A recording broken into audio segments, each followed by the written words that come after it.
This is the Pubs and Pints podcast. Eddie Boles here, longtime friend. I'm not even sure. I actually can't even remember when we met. It was definitely early in my fire department career. Was it on the rugby field? Maybe we met each other with rugby? I think it's when you were in 33 truck and I was in 34 truck. That's what I think. But Okay. Listen, before we start, you got to do this proper. Go ahead. You got to start with, I'm going old school. I'm going old school. I like it. Because my grandfather, Patty McGee from Donegal, used to have one or two of these a day from the bottom. All right, I have one question. Did he take it out of a refrigerator or did he take it out of the cupboard? No. It was in the cupboard. Out of the cupboard. Yeah. Yep. And then he wouldn't put it in a glass, but since I have a Guinness glass with my name on it, you're gonna go with this proper. And it's not quite a pint of Guinness, but because it's from old school, the bottle stout, which the Jamaicans love this. They love out of the bottle. Who doesn't love it? Yeah. So that's my pint of Guinness. But as my Uncle Patty and my Uncle Tommy, anytime they would start the night, they wouldn't have a Jameson 18, of course. They would be on a Patty's. They want to be on a Patty's or a regular Jameson. But I just have this beautiful bottle of Jameson 18. So let me see what I and I have a Waterford crystal glass. So we're gonna throw a little of that in the crystal glass. Because that's what Patty and Tommy would do. All right. Then what I'm going to do. So you get this off to the right. I'm going to go with a little red breast. The red breast is very good. Got to get the proper glass then if we're going to do it that way. Proper glass. Sláinte, my friend. Sláinte.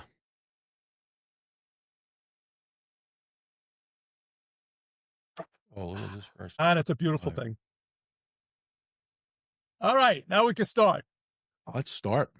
Now, I don't have my cap on because it's you're not allowed to wear your cap in a house, but you have your cap on. That's fine. But one of the things when you're in an Irish household is that you always had to take your cap off. And my father-in-law, who was on the job, he was in 201 engine. If I came into his house in Brooklyn with a hat on, he'd say, "What's the matter? Your head's cold?" So I knew that was the line to take my hat off. How about your place of work? Place of work, yes, you could have your hat on, but I'm officially working. I'm officially working right now. Not in a pub, not in a house, and not in a pub. I can give you a quick story about hats in a pub. So this is the FDNY Gaelic Football Club that I was a player for many years and still a member of the club, but I just don't play anymore. And it's a beautiful cap. And I was wearing this cap one time when I was in Donegal. We were just doing work on the house. We have a farmhouse up in Donegal in a place called Fintown. It's a very, very remote area. And we went into one of our locals in Glenties, which is a nearby town. And we went to see my friend Leo McAloon. And the three of us were in there with our caps on, and we have our pints in front of us. And he said, boys, you're back. I said, yeah, Leo, how are you? We're back. He says, Jesus, is it a bit cold in here? I said, no, Leo. And that was the key. I said, boys, you got to take your hat off. He didn't tell you to take it off, but he just told you that subtle reminder that you shouldn't have your hat on in the pub. So I love it. My hat's off, and we're ready to begin. You know what? I'm going to keep my hat on. I'm at a place of work right now. You're the host. I'm at a bar. You can do whatever you want. I love it, though. This is what Pubs and Pints podcast is all about. I want to hear all these little innuendos. I want to hear all the little nuances and stories that people have from their hometown or wherever. Okay. Any trips they go to Ireland, favorite pubs, stories they heard. This is what we're talking about on the podcast. Yep. So now you said your family's from Yeah, so Donegal. Is that your I grew dad up in or? Woodside, Eddie Boles. I grew up in Woodside. Both my parents were from Ireland. Most of the people that I grew up with, we were all first generation. We were all from Ireland or another part of the world. Um, Woodside, when I was growing up, was predominantly Irish. There were Germans, there were Italians. Um, Started having an influx of Hispanics and Latinos. But it was a very mixed working class neighborhood, and it was a great neighborhood growing up. I mean, it was rough. It was rough and tumble, but it was just like any other working class neighborhood throughout New York City. But Woodside had that flair of being a very rich Irish heritage community, and we had a very close community. There are many parishes in Woodside, but I always kid the guys that we were from St. Sebastian's, and I always say St. Sebastian was the hub in the wheel. We were the center of the universe. All the other parishes, St. Teresa's, Corpus Christi, St. Mary's, Winfield, Queen of Angels. We used to say those are all Woodside wannabes. They're not from the hub. And that was the joke, the ongoing joke. And I keep telling that joke to a bunch of my friends from the outer Woodside, as we used to call it. But it was a great neighborhood growing up.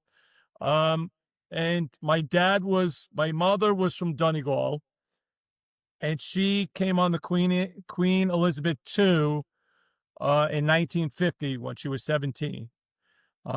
Thank God she's still with us. She's going to be 93 years old, and she had a deep rooted in Irish music and Irish heritage. She came here as a kid. She first emigrated to Philadelphia, and she lived with two wicked aunts, who one time when she was working the A&P, and then she probably went out afterwards, as a young woman would do at that time. And she came home, I think, after midnight, and that was past her curfew, and they locked her out of the house.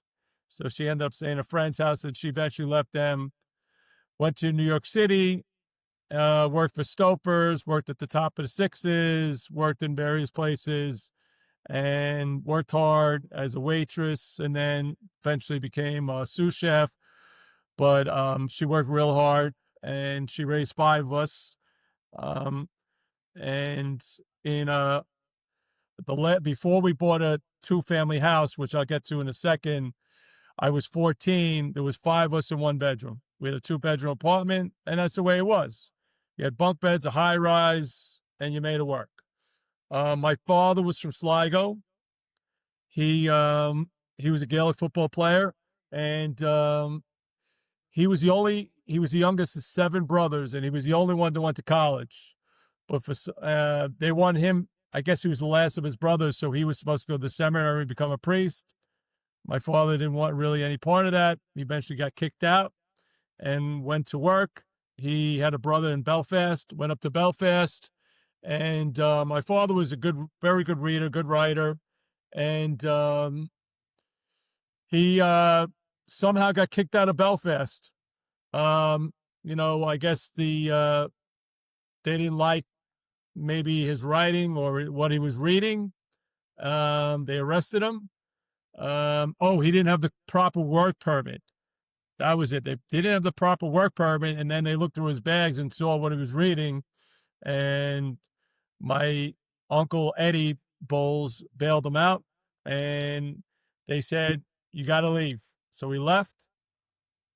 He worked on the bogs a little bit in What year would county. that have been, Ed? That was in the early 50s. So my mother immigrated in 1950. This would be the early 50s, late 40s, early 50s, like 1948 maybe. Okay. And then he eventually emigrated to Canada. He went to Nova Scotia, took a boat to Nova Scotia. He had some money in his pocket, because he always tells me the story about he met a guy from the north of Ireland on the boat, and they became friendly. And guy from the north of Ireland had no money, and he had some money because he was working. He worked various jobs, and he had money in his pocket. So from Newfoundland, they had to take a train, or take a ferry, and then a train to Toronto. That's where they were headed to. So he gave the guy the money, his fare, his train fare to get to Toronto, and I don't know if they ever saw each other again, but he tells that story.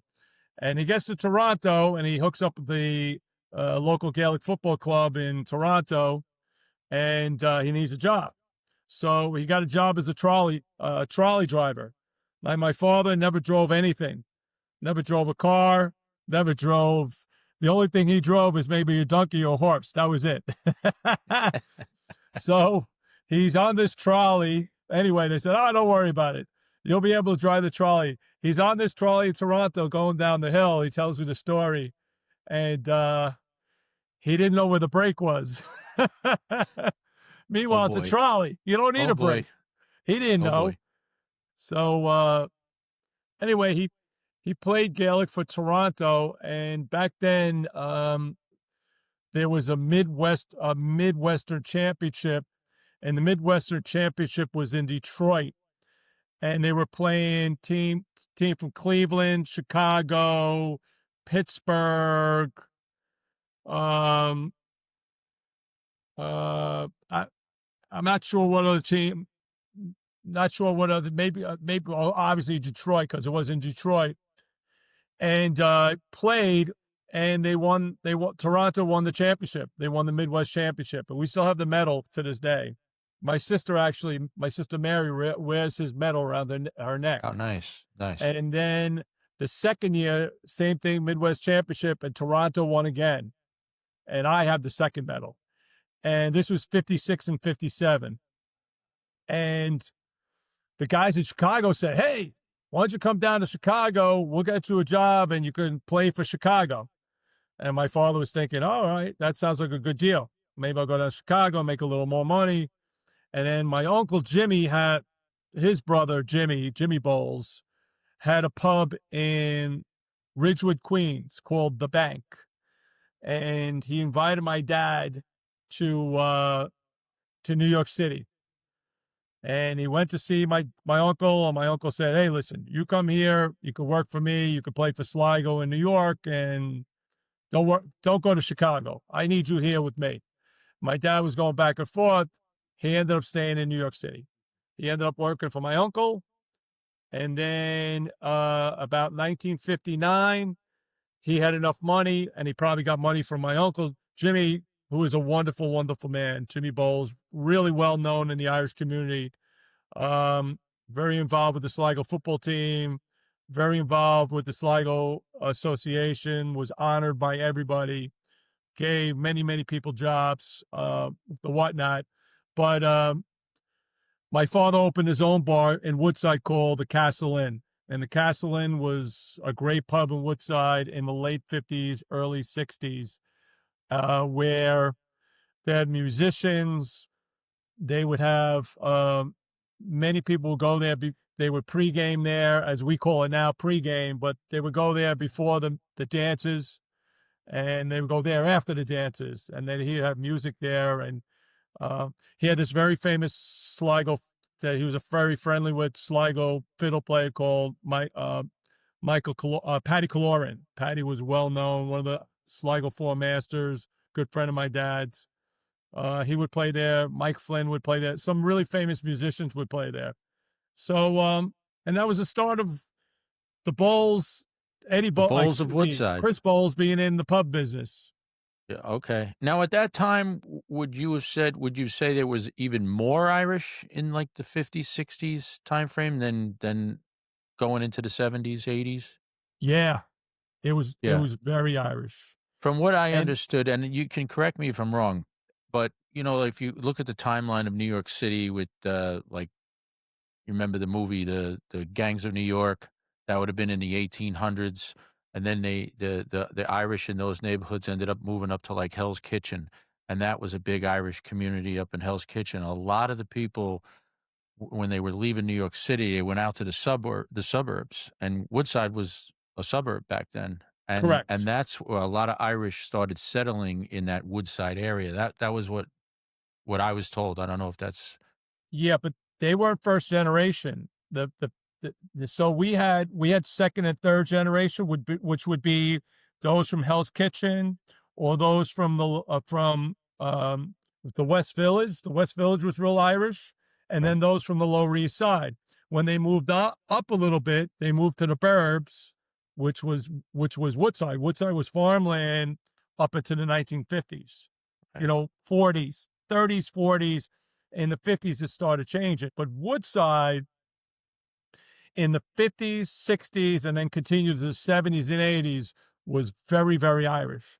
First generation, meaning people right off the boat and they were going to Woodside and it was a safe haven for them.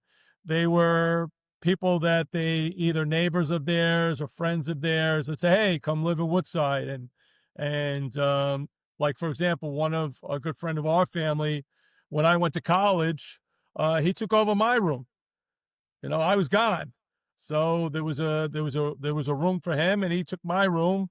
And then he lived there until he got on his feet, and then he got his own place. But that's the way it was. They Yeah. came to where their family or friends from the other side were. Sure, sure. Now, the bar that your family had in Woodside, the Castle Inn, Yes. what year did that operate till?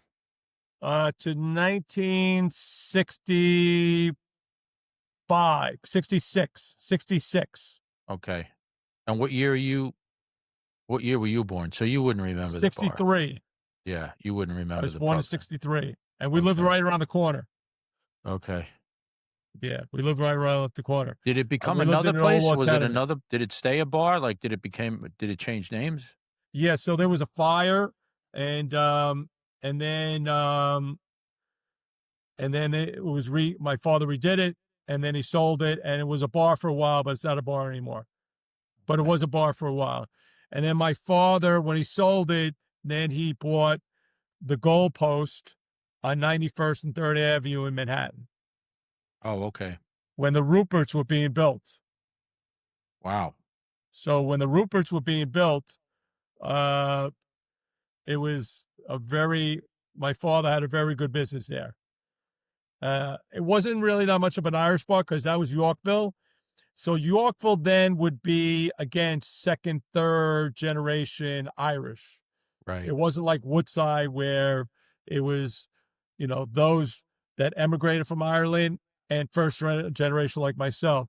Yeah. Yorkville would have been second or third generation. And there was a lot of Germans up that way too, I think. Germans too. Yep, Yeah. yep, Germans. But there was a good mix there. But most of those that were there in that neighborhood were later generations of immigrants. They weren't Did first you generation, did you know the Conlins in Woodside? of course. Because they owned a pub in Manhattan as well. Yes. So Uh, Michael Conlon was a very good friend of my dad, and Michael Conlon was from the same area in Sligo as my dad. My dad was a place called Geevagh, and Geevagh was near the Roscommon border, so it was eastern Sligo. The next biggest town was a town called Riverstown, and the Conlons were from the same area as my dad. So Michael Conlon and my dad were very good friends. oh, very good. Okay. Yeah. Yeah. So you're growing up in Woodside. You hear stories from your parents about life back in Ireland. You got any particular stories? Well, there were a few. First of all, every Sunday we went to church, and we came back from church. We would go to Walter's Bakery on 61st Street and get rolls and get the paper and come back, have breakfast. Oh, and jelly donuts. They were good with jelly donuts. All right. Walter's Bakery, not there anymore, obviously. And then we would have breakfast, and then WFUV would be on, even back then. And my mother would have the Irish music on all day, and she loved the Irish music, loved it. So the music was always on. always on in our house, always. And we first went to Ireland in 1968. I'm the oldest of 5 kids, and in 68 we had four of us. My sister Deirdre born? No, she wasn't born. I'm sorry. My mother was pregnant. There was 3 of us.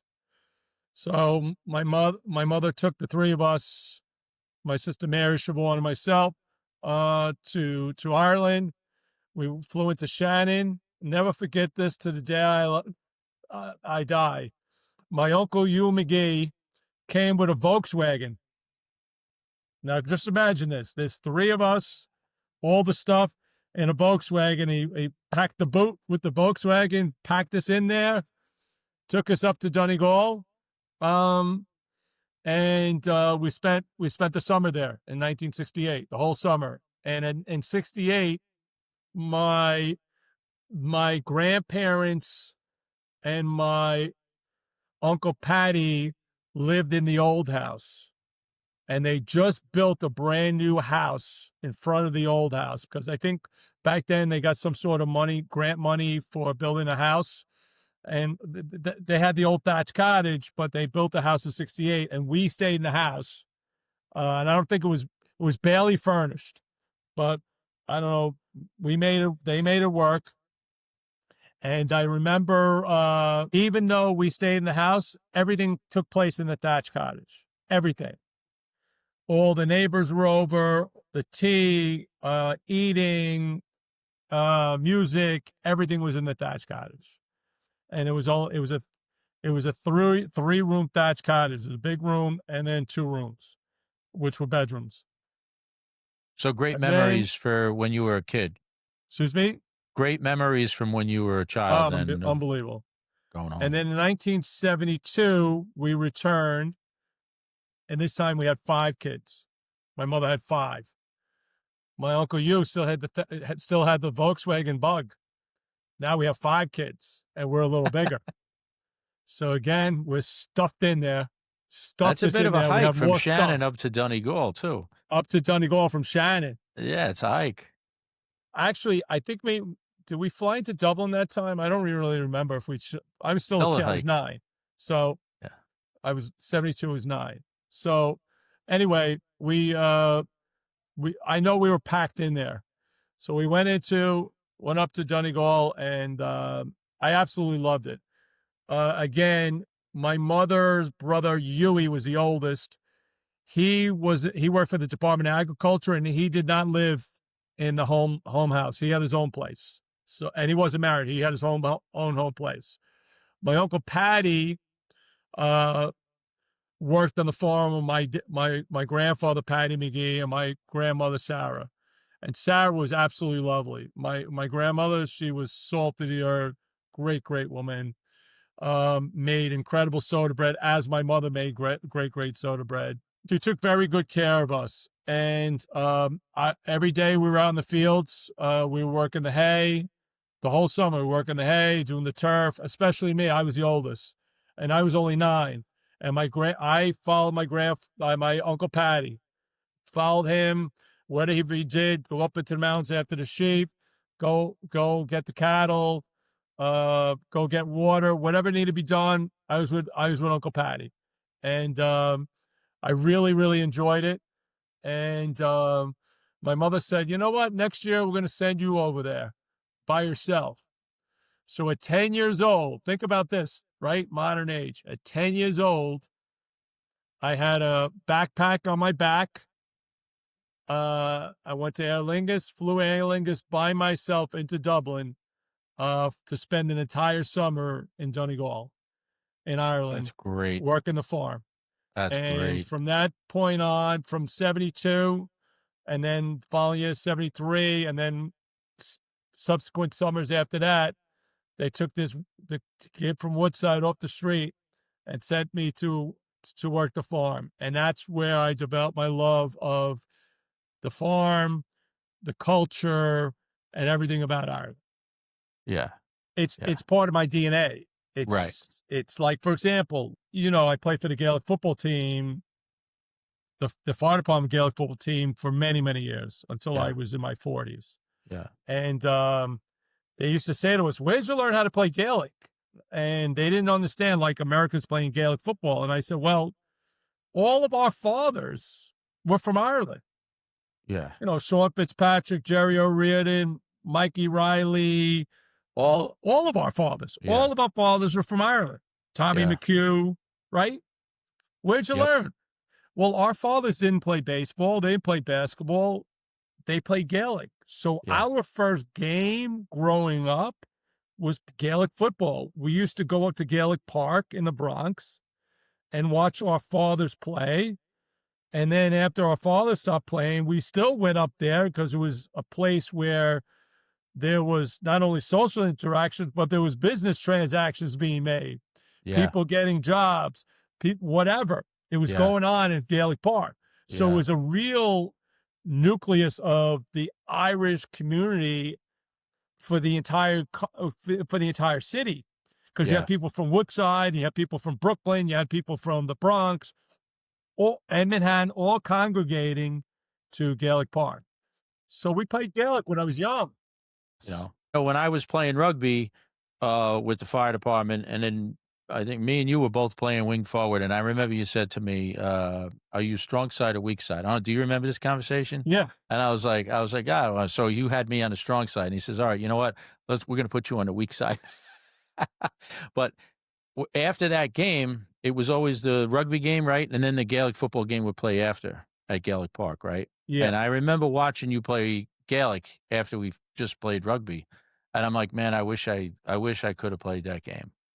But it was, that was way later in my life. Yeah, it was a great game. And I think, this is just a sidebar.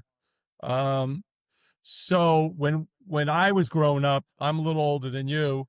When I was growing up, if I was growing up in Ireland, at that time, our generation and the generations before us were not allowed to play both sports. You either played Gaelic or you Yeah. played rugby. Okay. Once you went to rugby, once you crossed that line, because it was considered a British sport, Yeah. once you crossed that line, you could never go back. And now it's different. Now you could play both sports. And I think the Irish rugby team, so in Ireland, just about every parish in Ireland has a Gaelic football team and a hurling team. Right. Either both or one or the other, depending on where you are. Donegal, Kerry, mostly Gaelic. Cork has both. So there's counties that have both and strong in both. Galway strong in both. And rugby is a very, very, the pool of players is very, very small. It's only 4 million people in Ireland, right? Right. For them to have one of the best rugby teams in the world is mind-boggling. But one of the things that contribute to why they're so good now, because many of the many of the rugby players that are on the Ireland team right now played Gaelic at one time. Mm-hmm. Tadhg Byrne, Hugo Keenan, Keelan Doris, they were all Gaelic players. And you could see the skills that they have in rugby. You could see that it was from Gaelic. They had background in Gaelic. And so I was kind of at an advantage when I was playing because I played Gaelic when I was young. And then I started playing rugby in high school. And because I had some of those skills from, even though they're two completely different games, similarities, but two completely different games, you can translate some of the skills that you have from Gaelic and use them as a rugby player, and it can enhance your game, like I see it with the Irish team. Mm-hmm. That's just a sidebar. Yeah. That's all right. Sidebars are good. I think I told you when we started talking about the podcast, it's you start talking, you go down a rabbit hole, and wherever you come out, it's okay. Like it's all good. So Go ahead. tell you a quick story about Sunday morning in the Boles house, because we touched upon that a little bit. Yeah. So, picture I'm home freshman year from Cortland, playing rugby, and home for the weekend. I think it was probably Thanksgiving. I think it was Thanksgiving weekend. Sunday morning, and tea's on. We got the rolls and donuts from Walter's Bakery. We were at Mass. WFUV's on the radio. Hold on. I'm picturing it. Got the Daily News. I got it. Got the Daily News. Got the Daily News on the table, and the Parade magazine. Remember Parade magazine? Oh yeah. So Parade magazine is on the table, and it's just my father and I in the kitchen, and there's a pregnant teenage girl on the cover of Parade magazine, and I never got any sex talk. Maybe your dad might have given it to you, but my dad being from Ireland, I never got a sex talk, ever. So anyway, he says to me, "You see that picture?" I said, "Yeah, Dad, I see the picture." He says, "Don't ever let that happen to you." So I'm saying, "Well, Dad, I don't think that could ever happen to me. I'm a man." He said, "You know what I mean." He says, "I don't want someone looking like this young girl ringing our bell looking for you." So now I said, I got him. Here's my sex talk. Yeah. And I'm 18 years old, freshman Cortland. Yeah. I said, "Dad, how did she get that way?" He says, "Never you mind. Don't ever let it happen to you." And that was the end of my sex talk. Meanwhile, you're a freshman at a Cortland of all places. At Cortland. Oh God.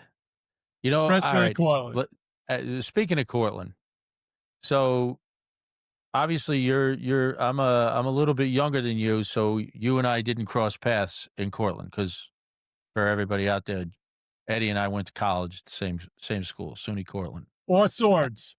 And we both played Cortland rugby. I'm there probably at this point, probably three years. And you started in 85, correct? What's that? You started I went 85? to Cortland. I should have went in 86. I took a year off after high school. I went in 87. Okay. I was already graduated. 85. Yeah, you were already graduated. Yeah, we didn't cross paths. No. So that's why we didn't meet until the fire department years later. I don't think we met each other until 93, at least 94, maybe. Yep. Well, what year did you get on the fire department? 93. Yeah, same as me. So, so we probably met somewhere along that time. And we don't even know that we both went to Cortland. So, I'm in Cortland, and there's a song, rugby songs at the drink ups after games. There's always those crazy ass songs that you'll never hear ever again because the infamous video camera came out. But there was that one song that I heard guys singing, Umalema, and I'm like, oh, this is a great song. And I'll tell you, the first time I heard the song is we were playing a spring tournament. So it was like in April, and it was a freezing cold day up in Albany, I think it was. We had a tournament for the whole weekend, Saturday and Sunday. And it was like the upstates? Freezing rain. It wasn't the upstates. No, the upstates would have been in the fall. Right. Upstates would have been in the fall. The spring, this was just tournaments. This was just tournaments in the spring. So, so we're playing all day Saturday, freezing. It's like freezing rain all day. It was miserable weekend. And on Sunday, Cortland rugby being the way it was, we were always a good team. We get to the final game. We're in the finals. Always did. And it's us against, I think, Oswego. And both teams looked at each other. We're like, we're not going out on the field. Let's just go to the bar. And Albany, the host of the game, says, you got to play the game. You can't. We have all these trophies. They get like a box of trophies. But no, we're just gonna go to the bar, do the drink up. So we go there. They bring the trophies, and somebody decides, all right, whoever sings the best song is gonna win first place for the trophy. So it came down to a song. Okay. And we always won the songs too. Always. And this, so, well, always. let me tell you. So the other team, I'm pretty sure it was Oswego. They sang first, and man, it was I think they sang, was it the 12 days of rugby, or was it the 7 days of rugby? I forget what that song was. They did a great job, and everybody's like, wow, this is gonna be hard to beat. This is gonna be hard to beat. Meanwhile, the whole Cortland rugby team is, doing the whole. I'll leave some of the parts out, but we start singing this song, and it was Umalema, and the whole place went nuts. And Albany just walked up to us with the first place trophy. It was great. Now, I'm not the one that sang it because it's the first time I'm hearing it, but move forward in time, I used to sing that song a lot on the team. And then now I get on the fire department, and I'm in the FDNY bagpipe band. It's probably 1994 now, 1995. And I start singing that song at band functions, Umalema. And I get the whole band singing. We're doing it at Metal Day. We're doing it at all these different functions.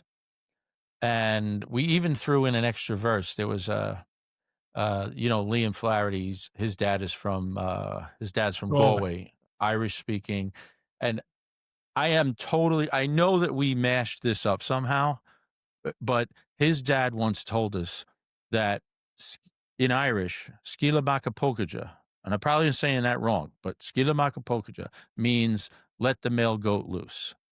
And I laughed at that. So I added that into the Umalema song. So that was a verse. Skila Makapokaja. It was like a haka, right? Yeah, it was like our version of the haka. Right. So I've been singing this thing for years ago, like 10 years. I probably sang that song. If I sang it right now, my head would pop off the top of my head though. But I sang that song for 10 years. And one year you came up to me and you said, do you know where that song came from? And I said, yeah, Cortland Rugby. Now at that point, me and you knew each other, but I did not know that you were the one that actually brought that song to Cortland Rugby. You told me that. You got to tell this story now. I think unless I don't remember this right, I think you told me that you went to like New Zealand or something, and you came back and you taught Cortland that song. No. Right. I played a season of rugby in London. I sent you a picture from 1984 Yeah, we're going to put that up. team. We're going to put, yeah. I played for a team called Haringey in North London. And think of New York City. New York City there's people from all over the world that work in New York City. Same thing in London. So our team both coaches were from Wales, and it was a mishmash of players from Wales, North England, Scotland, Australia, and New Zealand. And I learned from the New Zealand guys on the team. Okay. And the New Zealand guys and then I don't know, kind of went from there, and then guys at Cortland kind of just brought it to another level. So the words probably all got mishmashed throughout the years too. It's kind of the telephone game. You teach this verse and you go there. Now the whole song is screwed up, but it was a great haka. It was great. But when I went to Cortland, when I first got there, I don't know if it was when you were there, we actually had a songbook. So when you went on the team, we didn't have a songbook. You got a songbook, and they would have on Thursday night. Was it Thursday or Tuesday night? I'm trying to remember now. It was one of the nights during the week that you had choir practice at the Palm Gardens in Cortland. And you would learn. That's where we learned all the songs. It might have been on Wednesday. It might have been Wednesday nights. Because we practiced on Tuesday and Thursday. So I think choir practice was on Wednesday. So you didn't do Wednesday night scrimmage? You didn't do Wednesday scrimmages? That was when we would have scrimmage. No, we really weren't. No, we would practice Tuesday and Thursday, and Wednesday was choir practice. Oh, okay. That's interesting. And then, no, I don't think we ever used to scrimmage really outside of the two practices. I mean, when I was there, the team was very, very good. I think the team was very good when you were there too. It was very good. Very, very good. We won 2 upstate championships. Yep. I had a T-shirt that had all the upstate championships. It was like there was like 15 years on it Yeah, on the it was a shirt. very, and the women were exceptional. Women Yeah. won it every year. But yeah, we had mandatory choir practice, and our we were very we were very passionate about not only playing good rugby, but winning the after party. And so not only did we practice songs, we also used to practice quarter racing. What So races? quarter racing, Quarter races. Okay. quarter, Yeah. quarter, Yeah. I quarter got it. racing. I got it. So those three things we were exceptionally good because we had good rugby, we had choir practice, and then after choir practice we would practice quarter racing. Okay. So we were good at Uh, all three. yeah. I like it. I like it. It Choir was practice, absolutely true. prom gardens. I remember my first time going there. Did you play with Rambo? Who? Rambo? Yes. Yeah, Yeah. he was younger than And me. he was like a singer, comedian, like he was stand up, like, he was really good at the guitar and he could sing. And I remember going to Palm Gardens. He was up there singing all these songs. I'm like, man, this is definitely the right organization for me. He had Yeah, come back like on for alumni weekend or something like that. I think he was living out in Colorado by the time I was playing. But those are good years. good years. Good, And great I'm years. glad I made that decision. Um, so it's really funny. I was in high school and I played Rockaway Sevens. The high school, as a high school, our high school team played in Rockaway Sevens. And back then there wasn't a high school division. I think we played against college teams. And Paul Mannix was on the team. Oh, really? Billy Schneider, both firefighters. And we had a good team. And so we're playing, and then I met a bunch of Cortland guys because Cortland had a team, and I met a bunch of Cortland guys at the Rockaway Sevens, and they said, "Ah, you're gonna love it. You're gonna love it." And I was like, I knew that was the right choice Yeah. because the Cortland team did pretty well in the Sevens tournament, and the rest is history. It's Yeah. history. That's That where I was the met Artie best. Fitzpatrick, and I met Willie, and a bunch of Cortland guys, and the rest Yeah. is history. That was definitely one of the best decisions I had. Because when I went to Cortland, I played football my first year. And then that spring, I played rugby. And I didn't stay. I didn't stick with the rugby that year, but I didn't play football the following year. And then I think it was the year later I started playing. I went back to rugby. Yeah. Started playing, and I did the old 5.5, 6 year program there too. Very normal. It's all good. It's all good. All right, back to Ireland real quick. So you've been to Ireland a million times. Um, I'd like to hear what your favorite places were, and maybe even some of your favorite pubs that you've gone to. Any like gems that you'd Ah, want to like give a shout out to? oh, there's tons. So I just to let you know, so my uncle Patty died in 2018, and my uncle Patty was the last on the farm, and he was the last guy. Him and my uncle Tommy lived together.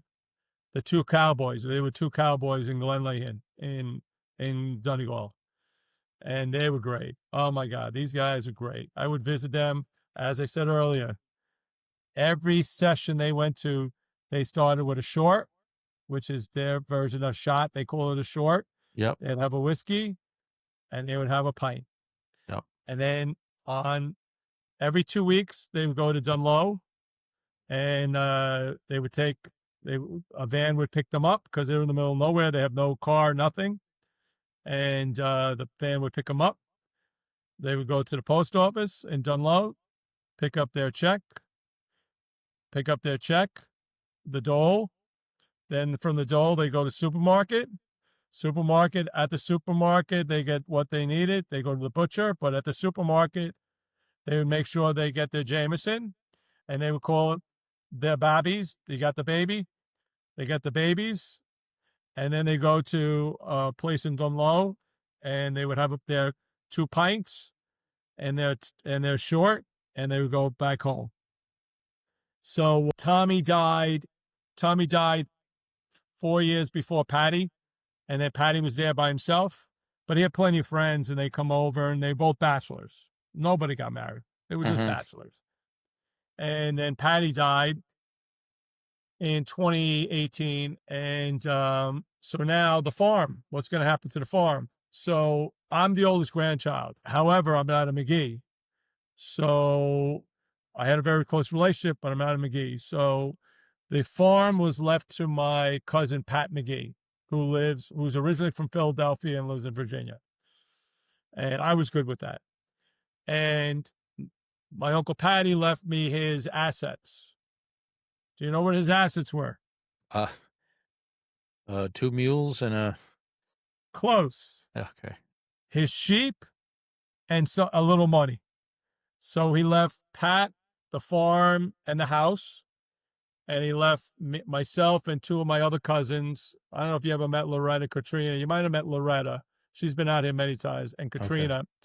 The 3 of us were left his assets. Now he has many cousins. Many nieces and nephews, but we were the 4, the core 4, I'd say. And so anyway, we keep up my cousin Pat and I keep up the tradition of the farm. Every year we go back and we work on the farm. The first year was a complete mess. You know, you think about 2 bachelors living in this house. Yeah. It was neglected. We pretty much ripped everything out, and redid the whole place. So now it's a living cottage, a living house. And then we do fencing, but we go back every year.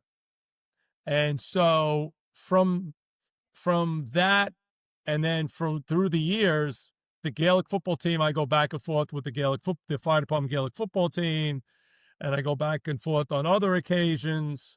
I put together a list of my favorite places and pubs throughout Ireland. And anytime that people go to Ireland, they come to me and says, where do I go? And I email them that. In fact, I have 2 very good friends that used to be our neighbors are in Ireland right now. Yeah. Doing my list. Oh, that's great. You know Baldy, right? You know Baldy? Baldessara? No. That he was no. a lieutenant in a 9 truck. I don't know. Cortland guy. Really? Baldy went last year. He's retired. Baldy went last year. He says, Eddie, I went to just about every one of your pubs, and this is throughout Ireland. He says, yeah, I can't believe it. It's unbelievable. Yeah. So a couple of favorites. First thing, if you go to Dublin, I always tell people I wouldn't spend more than 2 days in Dublin, because Dublin it's a metropolitan city, but it's a great city. So the first thing that you should do when you go to Dublin is go to Kilmainham Jail. Do the Kilmainham Jail tour. That is, I think, one of the most magnificent tours in Ireland, and it lays a foundation for your entire trip, because you learn about the history of the uprising and where we are now. It's huge. You know, the sacrifices that were made by James Connolly and Padraig Pearse and those guys in Kilmainham Jail is just unbelievable. Yep. And then from there, you go to the Brazen Head, which is one of my favorite pubs in Ireland. One of the oldest pubs and great pub. Go to the Brazen Head. After the Brazen Head, you make your way over to the Guinness Factory and do the Guinness Factory. You only do the Guinness Factory once. You only do Kilmainham Jail once. And you could do the Jameson on another day, but those 3 things you got to do. And then in regards to music, there's so many places. The Celt is great. Everyone goes to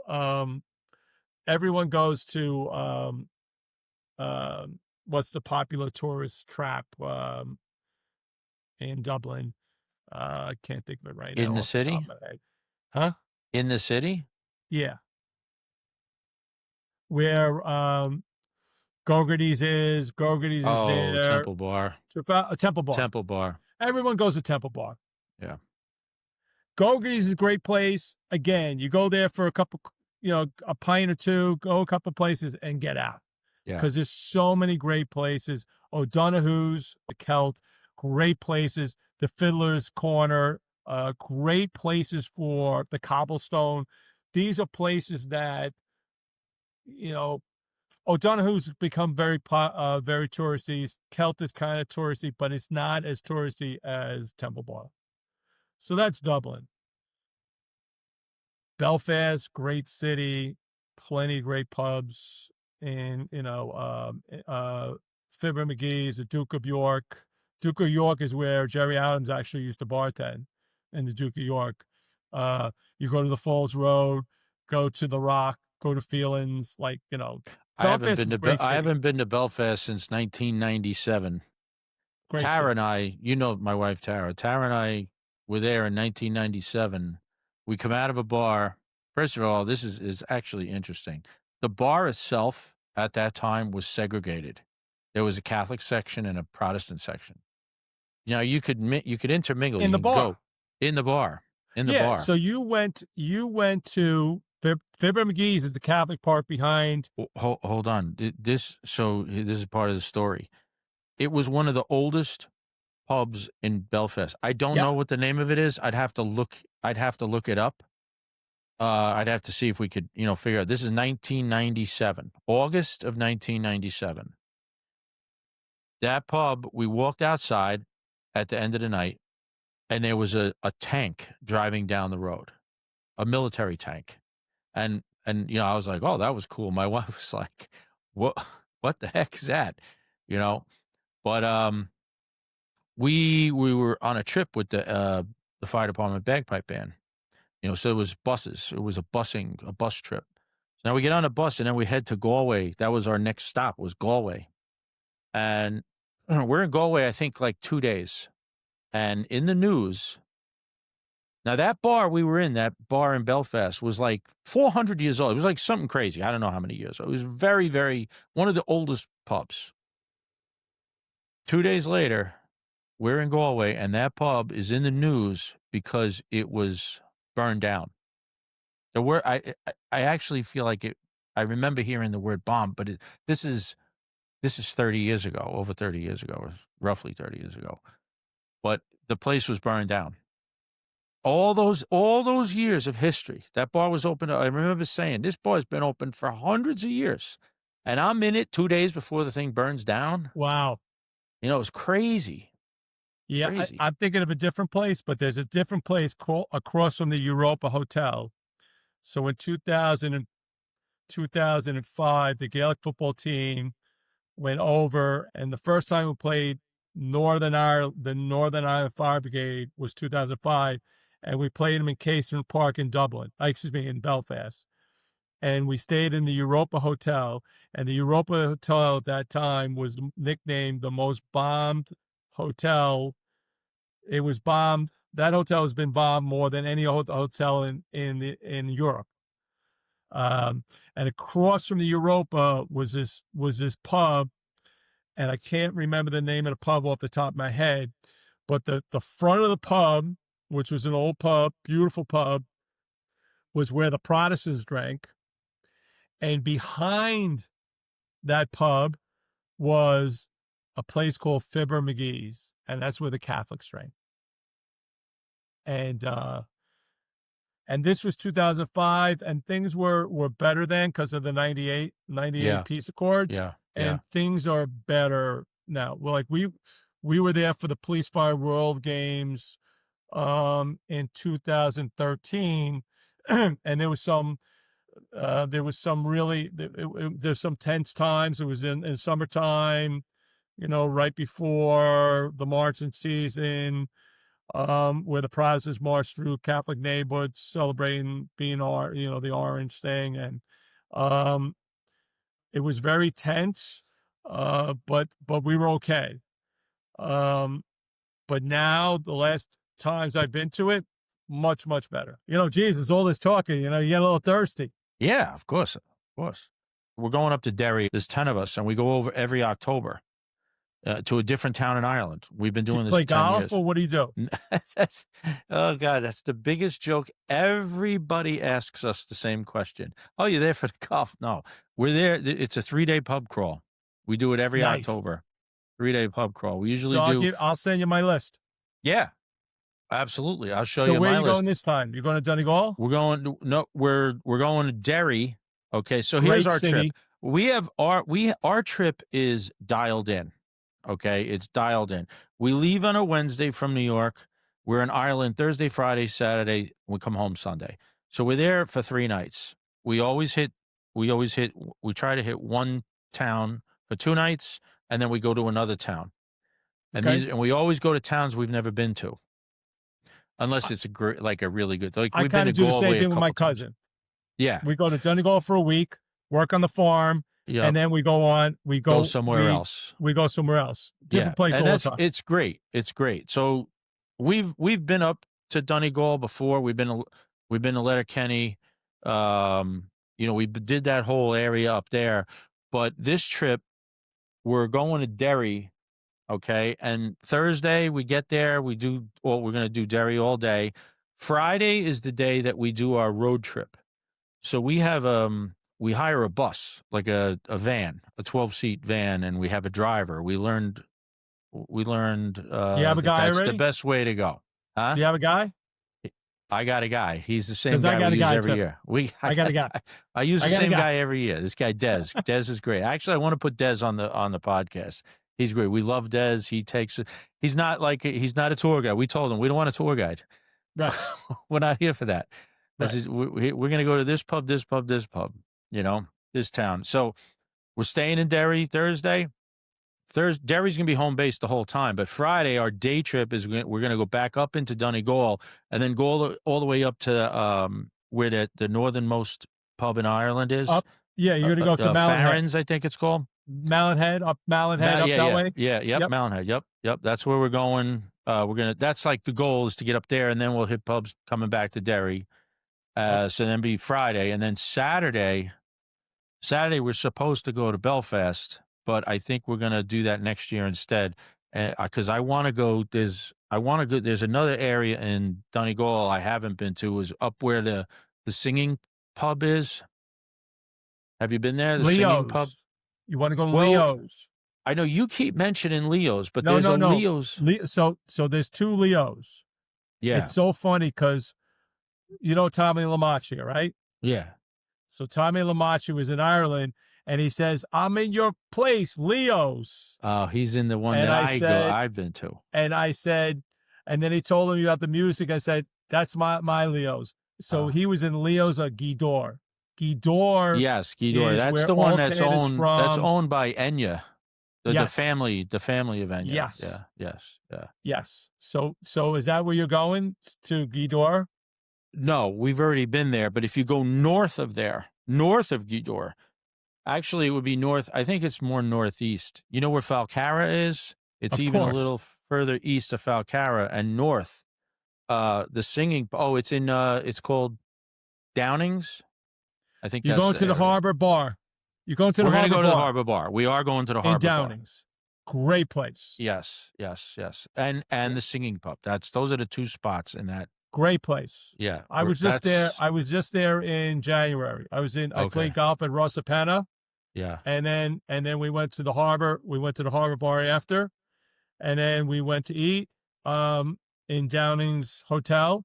Yep. Because they said, "Where should we eat tonight?" I said, "All the locals go to Downings Hotel because they have the prefix dinner. They're all there, all the locals." It was great. It's a great place. I have a poster on the side of my. You know what? I should just show you this. Let me just show you this really quick. So I had this made up. This is all of the pubs. The Ireland group that we've been to. Great. In Ireland, there's 150 pubs. Oh, that's awesome. This is the everybody in the group, all 10 of us. So have you been to Derry before? Hold on, I can't hear anything. Have you been to Derry before? We had that made up to celebrate our 150th pub. That's great. Have you been to Derry before? I've never been to Derry. Okay, you have to go to Pater O'Donnell's. Pater O'Donnell's. All You right. must. I think it's on the list. By the The- Bogside. do you know Tommy White? Of course. Right. So Tommy is real. Prep Tommy White? Tommy 43 truck. Oh, that Tommy White. Tommy White, yeah. Bagpiper Tommy White. Bagpiper Tommy White. I went to high school with Tommy White, but you did? of course I know that Tommy White. Oh, all right. So he goes to Derry all the time, and he's got a buddy up there, Dermot. We're going to be up there with him. He's going to be hanging out with us. So I'm in good hands in Derry. Derry's a great city. You got to go to Pater O'Donnell's. Pater O'Donnell's was owned by Martin McGuinness's brother. Martin McGuinness. So when they did the peace accords, it was Jerry Adams, Martin McGuinness. Yes. And Martin McGuinness died a few years ago. And Martin McGuinness, when they formed the a joint Northern Ireland government, Martin McGuinness was the first deputy prime minister, whatever they called it, of Northern Ireland. Martin McGuinness. He's died, but he was very instrumental in the peace accord. And his brother did or still owns Pater O'Donnell's. It's a great pub. Okay. And I have a quick story about Pater O'Donnell's. In 2013, after the World Games, I went to Donegal, and then we went to Derry, because in 2013 they also had the traditional Irish music championships in Derry. Okay. And Jerry O'Riordan, you know Jerry, right? Jerry O'Riordan from 80 Engine, really good Gaelic football player. Yep. His daughter Molly was competing. Okay. And she came in second that year, and the next year she came in first. One of the first ever American-born singers to win the championship, the singing championship. So we met up in Pater O'Donnell's, and we had a session there, and I started playing the Foggy Dew, and the whole place, I swear to God, the whole place went silent. On a tin whistle? On the tin whistle. The whole place went silent. And then as I'm playing on the tin whistle, they start singing it. And the hair on the back of my neck still comes up because of it. It was so I'm gonna have one of to the learn that. wildest things I've ever experienced. Actually, I know the Foggy Dew on a tin whistle, but I'll brush up on it. Yeah. So Pater O'Donnell's is a place. All right. But there's so many places, so many great pubs in Ireland. I'll send you my list. All right. Yeah, I want to see it. I know we're got to come to a close here pretty quick, but just talk real quickly about your Irish music background. I remember when you and I were talking about learning the tin whistle and that, but then you ended up taking up the bodhrán. Yeah, so 9/11 hit, and started playing a lot of Gaelic football again. And then I got too old to play Gaelic and rugby. I was playing both. Got too old to play both. So I needed that outlet and that stress relief. And I got elected to the union board in 2005. So that was even extra stressors.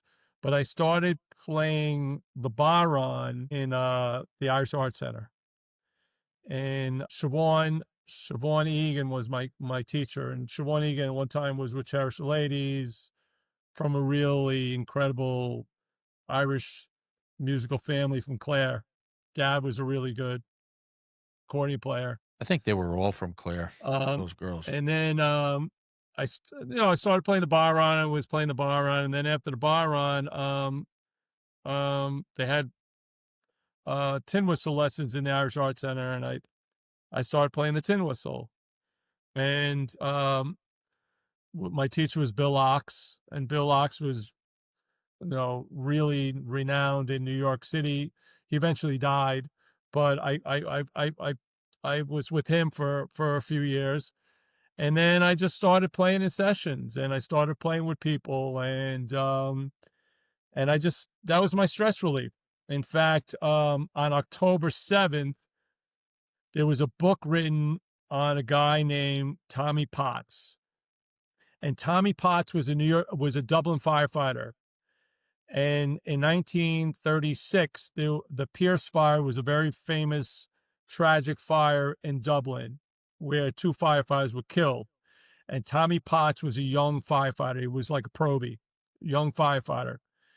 And I almost think about like the Walbaum's fire when you had those probies, one being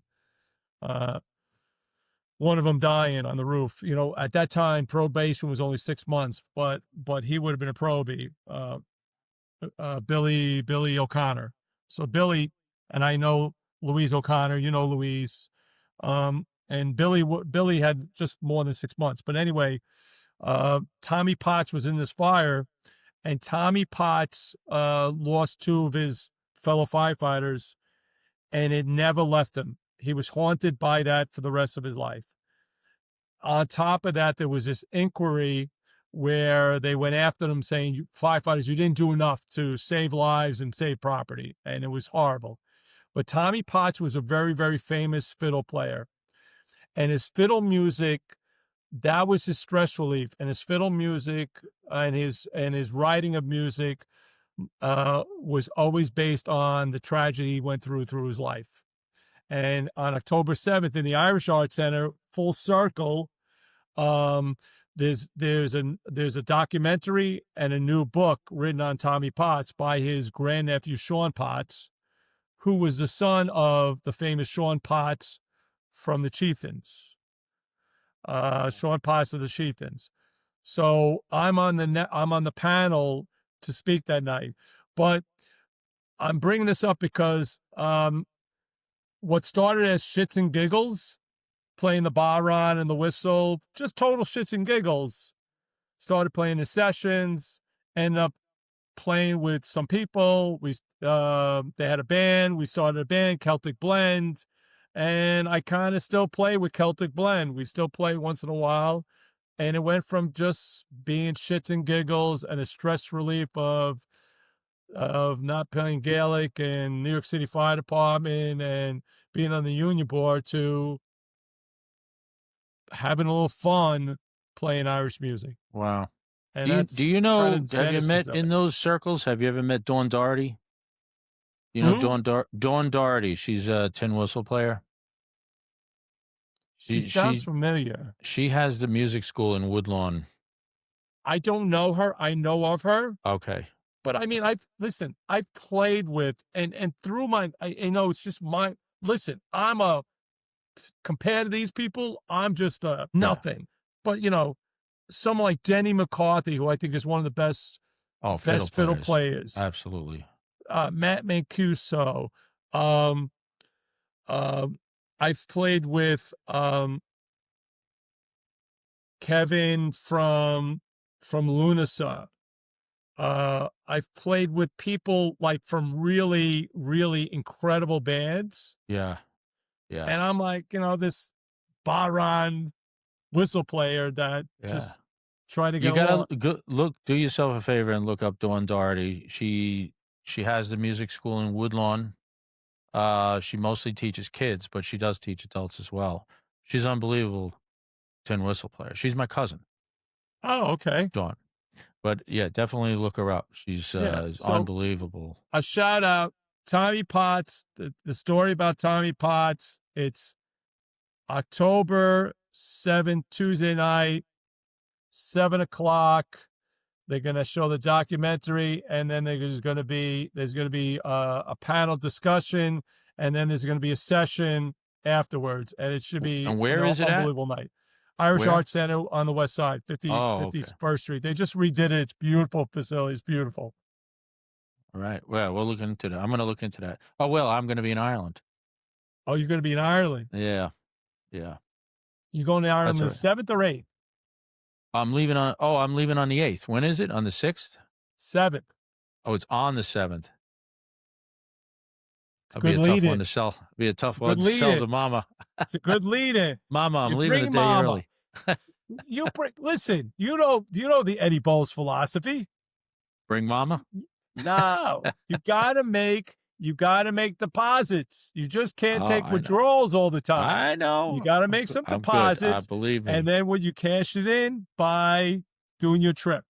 There you So go. take mama out for a nice dinner, take her for a little music, and you go home. Yep, I like it. Take the railroad in. Yeah. I'm gonna give you a call and then we'll set something up. But listen, this was a lot of fun. This was great. I think we could probably even do another session at some point because we probably have so much stuff where we didn't even talk about. We didn't even talk about the Woodside bars. I know. Well, you know what? There are a couple of. Well, I'm kind of Woodside heavy in the podcast so far, but that's because it's such an Irish stronghold. And those are the people I know. Plus I married a Woodside girl, so. Yeah, we didn't talk about my dad's bar. My dad's bar was Patty's Pub in Woodside in the 80s. Those were good times. I didn't know you had. Wait, you talked about the pub, the Castle Inn. Now you So had my another dad pub? had the Castle Inn. Then he had the Goalpost. Right. And then when he sold the Goalpost, my mother forced him. She said, "You better buy me a house or I'm leaving." So we bought a 2-family house on 56th Street in Woodside. So when I was 14. And then after that was 77. And then in 1980, my father bought Patty's Pub down the block from Donovan's. And there's a whole list of stories about that place. All right. We're gonna do this again. We'll have Eddie Boles Part 2. All right. Hey, Eddie, great night. Great having a pint with you. It's all about stories over a pint, right? And a little short once in a while. And a little short guy. I think I have a little left here, maybe. Cilantro. Cilantro, brother. All the best.